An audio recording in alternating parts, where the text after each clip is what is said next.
What's up, you guys? It's your boy Martin, and I'm a Canadian living abroad in Sydney. And I gotta say, before coming to Australia, I was never a big coffee drinker, but here we are now. It's interesting because it's a lot different here compared to the States and Canada. It's less about the franchises here, like Dunkin' Donuts in the States, or Tim Hortons, or even Starbucks. It's more about the individual cafes.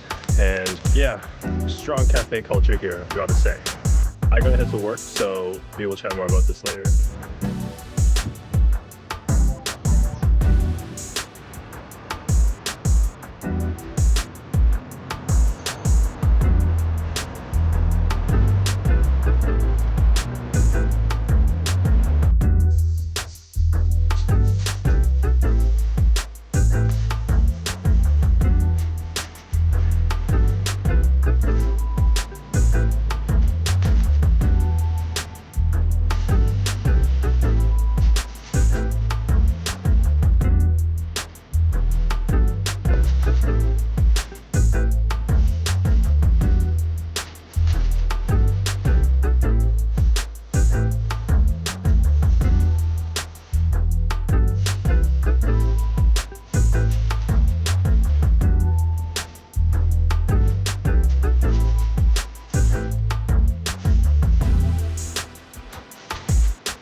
So, just finished clinic, gym, as well as lunch, and I think it's interesting, Canada and Australia, because they're both Commonwealth countries and English-speaking countries. Both are a bit similar in terms of just getting around day to day, but as similar as they are, they each have their sort of little nuances that make them different and what makes them unique, really.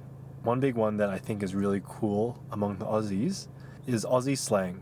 And obviously your Australian accent. I've been here for 4 years and a bit, and I still learn new slang ever so often. And most of them you can piece together relatively easily depending on the context.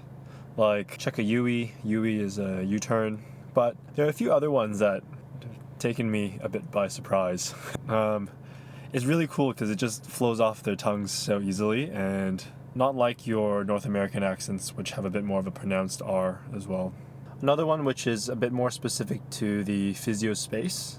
In terms of structured, organized sport with consistent trainings, I think there's a bit of a tapering effect once you graduate uni in Canada at least, unless you join an adult league. And I think that could be partly due to just the weather in Canada. I mean, half the year it's winter and it's cold. But on the contrary, in Australia, it's hot and people can just do their summer sport all year round. And in Australia, it's a bit more of a cultural norm to just play sport. There's just so much sport in Australia, from your Australian rules football, your cricket, your rugby union, your rugby league, all super big sports in Australia. And I've covered Australian rule football games where there are 40 to 60-year-old guys and girls just playing. And so I guess you could say the amateur and semi-professional side of things in Australia is a lot more large and pronounced, at least from what I've seen. And because of that, a big part is using your exercises to gradually get them back to where they need to be. Saber un secreto que nadie en el mundo sabe.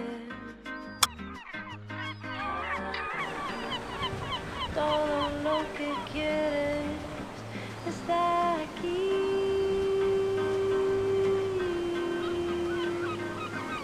Take my money, no lo necesito. Libres y solitos.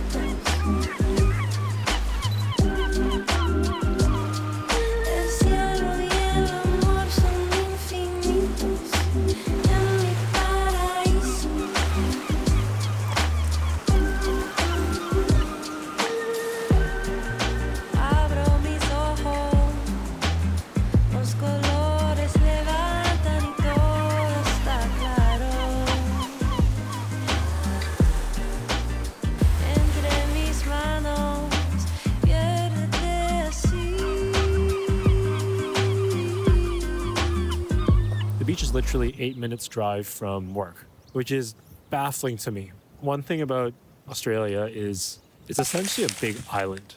And because of that, unless you live like in the middle of Australia, you always are by the coast. There was a stat, a large amount of Australia's population is on the perimeter of Australia, and Sydney is no exception. It's so common for people to go to the beach as well. Like, I know that sounds obvious, but for someone who lives in Toronto, who only has the harbor sort of area and lakes, you don't really get that. It's so convenient for people to go to the beach on the weekends or just even at lunchtime like myself. Versus in Canada, you gotta drive, at least for me, 3 hours to get to Wasaga Beach, which is still a pretty small beach relative to the waves you're getting over here. Take my money, no lo necesito. Libres y solitos.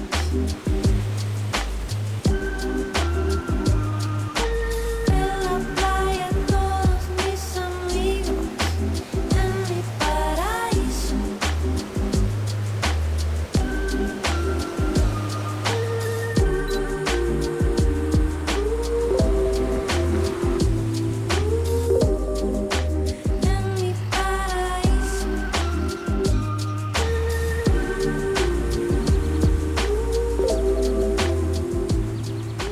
Going back to what I said earlier about Sydney having a strong cafe culture, people wake up very early here as well.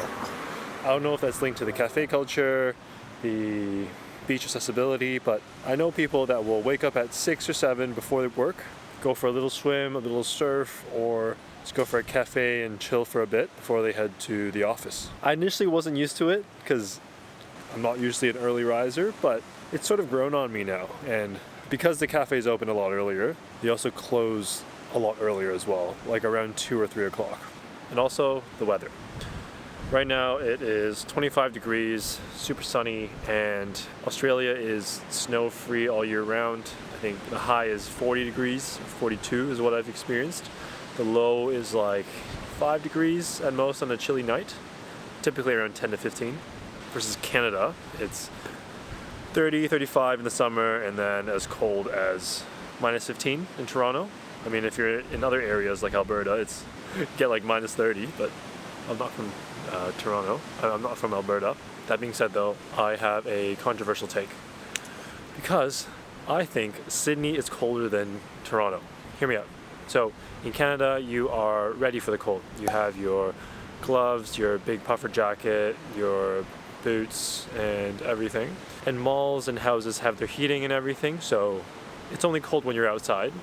But when you head inside, you're blasted with heat and you get warm pretty quickly. Versus in Sydney, Sydney is not really built for the cold. The houses aren't insulated because if they're insulated, you'd burn in the summertime. But on the other end, in winter, since they're not insulated, it gets pretty cold. I'll wake up freezing in the morning.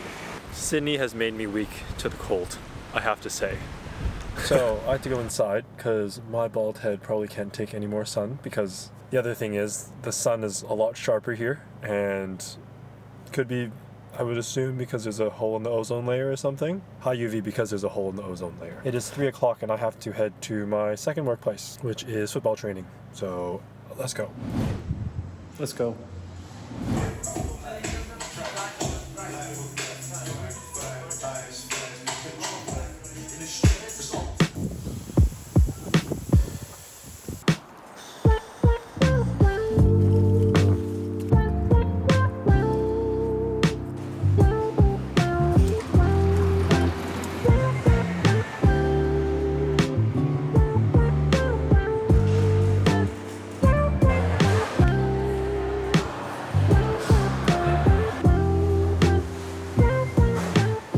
Right now it is 8 o'clock and I just finished work at the second place that I work at, which is the football club. And I'm at one of these shopping malls and a lot of stuff is closed. Typically a lot of places here close at around 5 o'clock or 6 o'clock. And that's tricky because everyone finishes work at around 5 or 6. And if you take in travel time and everything, it's quite hard to get your admin stuff done. Except for Thursday. Thursday is, for some reason, opened a lot later. I don't know why. Maybe to offset for everything being closed. At the mall, there are still a few restaurants that are still open. But I'd say only 30% are open right now. And the only other store that's open is Woolies, so Woolworths and Coles. So they're your two big grocery stores. On the contrary, though, things are open a lot later in Toronto. Shops close at like 8 or 9, sometimes 10. You can get a lot of your admin stuff done after work. Still we're talking just us two, surrounded by the stars. Oh, they're shining just for you.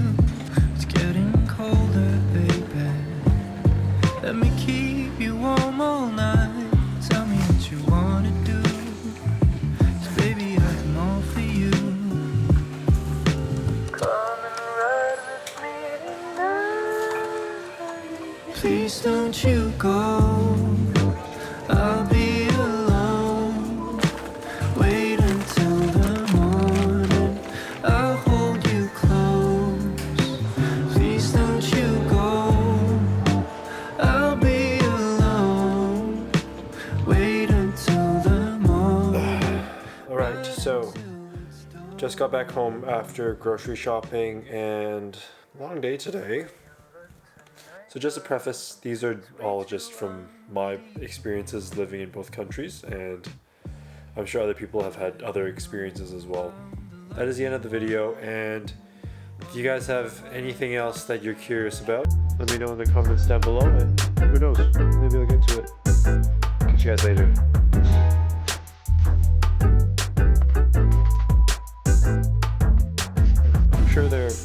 I'm sure there are other